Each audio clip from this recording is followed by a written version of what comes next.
Hello everybody, EzraTime here, and today we are going to be reviewing a movie, Indiana Jones and the Dial of Destiny. Now, this is the fifth and final installment of the Indiana Jones franchise. Is the final time we're probably going to see Harrison Ford playing Indiana Jones. And yeah, I thought that might as well watch it. Like why not, right? It's an Indiana Jones movie, and for me personally, my experience with Indiana Jones franchise is that I watched several bits and pieces from the TV when I was a kid, and I think it was Kingdom of the Crystal Skull. That's where the movie came from. So it's like, which is funny because that's like the worst Indiana Jones movie at the time, right? Because I never watched the original trilogy, never until like this year when this movie was announced, and I was like, oh okay, I might as well watch the original trilogy. Why not? Because everybody is thing is a classic, and I watched it and it was amazing. Raiders of the Lost Ark is probably the one of the best action adventures movie ever, and then obviously Temple of Doom is like really dark and gritty, but it's still a good prequel to the first movie. And then you got The Last Crusade that probably has the best conclusion, and that's probably where the franchise should end, if I'm being honest, because this movie is like, yeah, it's like the conclusion was okay, but before we get to that, no spoilers obviously because the movie hasn't even come out yet, right? So I thought that the basic plot for this movie is that Indiana Jones has to find this dial of destiny that can basically deal with time. That's what I'm gonna say. It's like a time travel stuff, and he needs to get it before he falls to the wrong hand, which is Matt Mickelson's character, which is the villain of this movie. And on the journey, he met with Phoebe Waller-Bridge character, which is Helena Shaw, which is the goddaughter, of his best friends, and that was never mentioned before. Fantastic! Another new character that appeared in the final movie that never been introduced before in the original trilogy. What is that? Sounds so familiar. Well, Halloween Ends. That's one of the example of that. It's like, yeah, and here's the thing about Phoebe Waller-Bridge character. In my opinion, I personally did. I I really hate her character, if I'm being honest, because it just falls back to the typical female character, where it's like, oh, like I'm sassy. I'm like, I am, insulting Indiana Jones and stuff like that. It was like, okay, like you're so annoying to the point that I just don't care if she actually died. I would be happy. I would be really happy, to be honest. And I was like, throughout the whole movie, I was like, man, I hope somebody punched this girl in the face, and then I barely see his face bleed. That didn't happen, sadly, and it really sucks, because I feel like this movie really focused on Indiana Jones, but at the same time, it also focuses on the other characters that I personally don't really give a shit about because they are so terribly written. They are terribly portrayed. I'm pretty sure Phoebe Waller-Bridge is trying her best to portray Helena Shaw, right? But I feel like it's just like not a good portrayal for the characters. I don't really care for her character at all. Like she is annoying. She is really annoying. I guarantee you guys gonna get annoyed, especially from the first half of the movie. Like you guys gonna get annoyed by her character, and it's just like, yeah, man. And of course, like this movie doesn't have many memorable moments like in the original trilogy, obviously. And of course, when you see this movie, I would recommend you guys to expecting this to be, achieving the same level of the original trilogy, because this is not gonna happen, because now we are in the era of the mediocre era for Indiana Jones. That's how it feels like. I mean, Kingdom of the Crystal Skull, even though there has some moment that you could enjoy, but it's not a good movie. And I feel the Dial of Destiny also falls to that category where it's like there is some moment that you could enjoy, you could have fun watching it, but it's not that memorable, and particularly the action sequences, because again, there is just so many CGI and visual effects, that it's just like it just not making just making things unbelievable, because they use too many of them, in my opinion. At least there is some practical effects there, but it's just like it's also not really there, because there is a lot of CGI, and speaking of CGI, obviously if you saw the trailer, Indiana Jones is basically, or Harrison Ford particularly, got DH, especially in the prologue. And it was like, yeah, I mean, it's okay. The CGI was okay. I don't particularly get bothered by it, but I saw some other review that a lot of people are saying that they got bothered by the CGI, and I get that. I feel like some people will get bothered by the aging of Harrison Ford, if I'm being honest, and especially the voice. it's literally the it's literally the current Harrison Ford voice. So it's like he looks young, but the voice sounds old, which is like super bizarre. Especially when you watch it on theaters, obviously, and it's like because again the speakers and stuff like that. It's like yeah, like you look young, and then you sound so old, which is super bizarre for me at least. And it's like yeah, man, okay. But I would say the prologue is probably it's the one thing that I was like, okay, this is an okay scene, It's like, yeah, it's not a bad scene, but it's like it's not that special either, because I feel like the action sequences is like again they use so many CGI that I'm just like okay, it's fun. It's a fun prologue that really gets you into the movie, obviously, but it's just like yeah, I it's not memorable. And of course, when you get to the 1960s, you get to meet the old Indiana Jones, um, and you see his current life that he was like depressed and stuff like that. And usually, I was like, man, like I hate this kind of trope with the Hollywood these days when they bring back the iconic character. They always have to make them depressed, which I have no idea why. Why can't you just like give them like a normal happy life? Like you got Top Gun Maverick, for example, which is a sequel to a long movie, a movie from the 80s, basically. That's what I'm trying to say. Like Maverick wasn't like a drunk guy, he's still Maverick, he's still a pilot, he's still a great pilot, And I was like, why can't you just do that with Indiana Jones, until they give a reason that I was like, oh, okay, that makes sense, that makes sense. That's all I'm gonna say. But at the same time, I still think that I don't know. It just kind of fall back to the cliche trope of like bringing back the iconic character, and then suddenly here they are, drunk and depressed, But I'm saying that it's not as bad as probably the previous movies that you probably saw before about bringing back an iconic character and make them drunk. It's not as bad as Luke Skywalker. That's all I'm gonna say. Um, but at the same time, it's also not that great either. It's a nice segue for the old Indiana Jones life, but it's like it's not enough for me, at least in my opinion. And this is where we miss like Phoebe Waller-Bridge character that at first she was like fine, she's not that annoying. She's like a super giddy and exciting archaeology, and that's what you were getting from. And then obviously you get to the first action sequences, and I think it was good, it was enjoyable. And I like how the action was directed, and that's probably gonna be the action that people remember. But again, it's nothing like the original trilogy because it's not practical, and it's not that intense. And it's like yeah, that's it. And after that, that's where you met the true version of Helena Shaw. And yeah, from here point out, basically she becomes really annoying. I really hate her so much to the point I'm just like, oh my god. I was open-minded that oh maybe they're not gonna do that same trope of the female character just being sassy and super annoying, and then like kind of insulting the main character.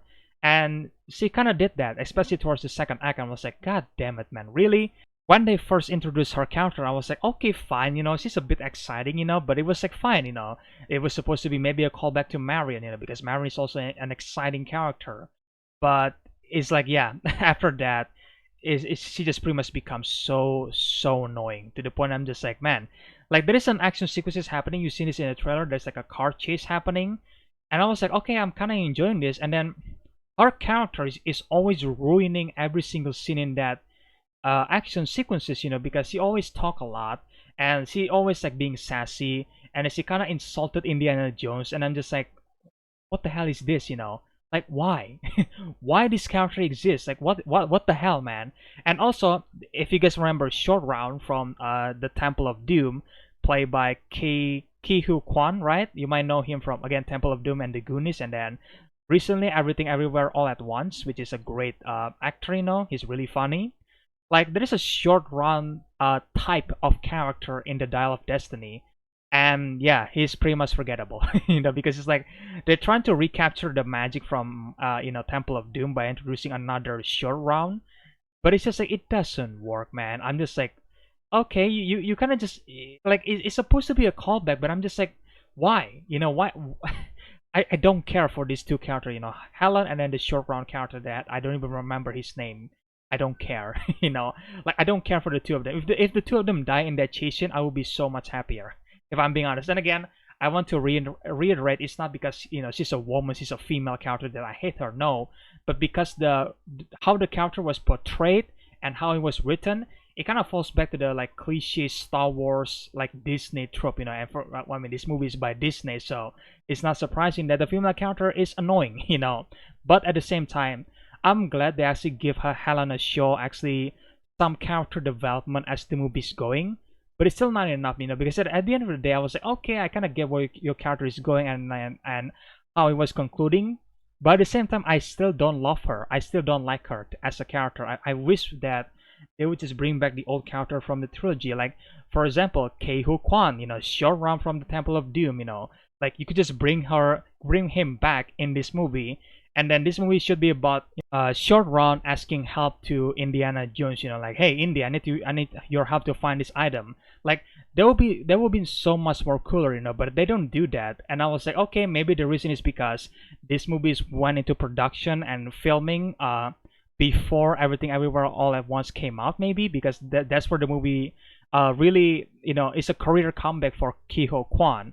And I was like, okay, maybe if this movie went into production after that movie came out, maybe they're gonna cast Kiho Kwan back as short round, maybe, who knows. But at the same time, it's not a good excuse, because you basically kind of like insulting Kiho Kwan in a way, if that was actually their case, because again, I have no idea why the writers didn't even think about bringing back short round, for the fifth movie, because I feel like he should be the character that people brought back because he was an established character from the Temple of Doom, because we never see him again in after Temple of Doom. So I was like, you could just bring her back for the Dial of Destiny, and he could be replacing Phoebe Waller-Bridge's character, and the audience and the Indiana Jones audience, obviously you know Short Round, and then you're gonna be excited to see him again, and obviously Ki-Ho Kwan is a big actor now because he has a big comeback from Everything Everywhere All at Once. And it was like, yeah, it would be a much better plot if they actually did that way, because it's a character from the original trilogy. You met them before, and now they're coming back, but they didn't do that. And so does Marion. Marion does appear briefly in this movie, and it was a nice scene with Indiana Jones, and it's nice, it's heartwarming. They did like a callback to Raiders of the Lost Ark, which is amazing. But it's just like, or I guess cute, you could say that. But it's just like, yeah, okay. I feel like she should be much more involved in a way. I have no idea because I just, like I'd rather have an old character coming back besides having this new character that is like super annoying and like kind of insulting Indiana Jones in a way for no reason at all. I want to be clear, I'm not insulting the actress, but I'm insulting the character that she played because I hate her so much. I really do. She was so annoying. Like she's ruining every single scene in the movie. I'm not gonna lie. I was like, damn man, I like at least until the second half of the movie where they actually give some development for her character, and I was like, damn, I sound like a crybaby here. I'm so sorry. It's just like I really don't like her character, Like I'm so sick of this type of character in a legacy sequel movie every single time, It's just like why? Why can't you just like be nice and like admire, Indiana Jones, Like eventually she did, but it's just like I you don't need to make the character super annoying just to have that development. I'm just saying you could just make the character like admire Indiana Jones, respect Indiana Jones, and then eventually you could like develop the relationship between the two of them better because they're like godfather and then goddaughter, So there is some relationship there, but at the same time like they decide to make her annoying for no reason. Like why, Like okay, whatever. As for the villain, Mads Mikkelsen, I do think this villain is better than Kate Blanchett's villain in Kingdom of the Crystal Skull, because this villain's goal makes a lot more sense than the Kingdom of the Crystal Skull because it's just like it's about like controlling mind, right? In that movie, I was like, okay, that's weird, And then in the Dial of Destiny, it's about time travel, so it's like, oh, okay, the reason why he wants to time travel, like it makes sense in my opinion, at least, even though the conclusion for there maybe is not as exciting, but I would say it's not boring. The conclusion for the villain is not boring, and I was like, okay, it's understandable. It makes sense why he decided to he wants to steal the Dial of Destiny. It makes sense why he wanted to do that, because he was a former Nazi. But at the same time, there is this one scene from the prologue, with Mads Mikkelsen's character present there in the train. And then something happened to the character. I'm not gonna spoil it, but something happened to the character in the beginning of the movie, and I was like, oh, that happened, like, and he's the villain, like, how does he survive that? No way. The train is going so fast, and then for some reason this character just survived that incident that happens in the train. I was like, how, like, you survived that, and then there is no injury, like, even though many years later. I was like, okay, maybe it was because it was many years later, so there is no injury. But at the same time, I was like, dude, look what happens to him in the beginning of the movie. No way he survived that. I'm just saying, no fucking way. But it happens, so there's that. Also, speaking of that, Indiana Jones is bomb proof now. Hell yeah. You got the nuke fridge scene, sorry, the nuke scene, in the Crystal Skull. It's not as bad as that, but there is really like a scene where a bomb exploded and then Indiana Jones was like on top of it, and somehow people around Indiana Jones was like getting vaporized, and then Indy was completely fine.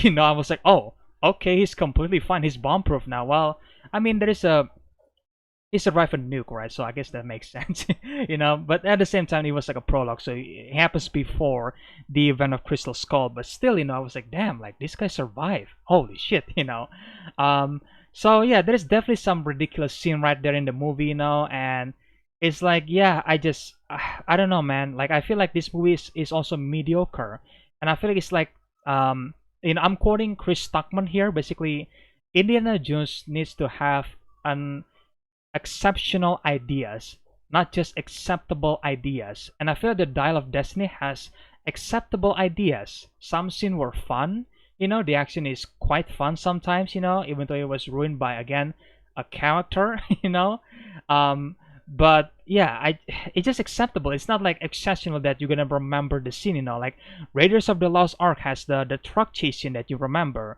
and then Temple of Doom has the car chase scene, and then the Last Crusade has the tank chasing, like all that action sequences happen in the at least in slow time for Raider of the Lost Ark and then the Last Crusade, like it happens on like really slow, but it was like super intense, because that Harrison Ford is doing his own stunts, and it was a practical effect, there's an actual tank there is an actual truck there that was driving, and there's an actual stuntman there performing the stunt, and you don't really get that anymore, from the recent Indiana Jones movie, and that's why I feel like it just becomes so detachable from the audience, because it's a visual effects, it's a CGI, and sometimes the CGI are not that good, so it's like, yeah, I don't know, man. I feel like the best part of this movie, the best part is actually Harrison Ford as Indiana Jones, because he's still passionate about the role, and of course John Williams, because John Williams returned to score this movie,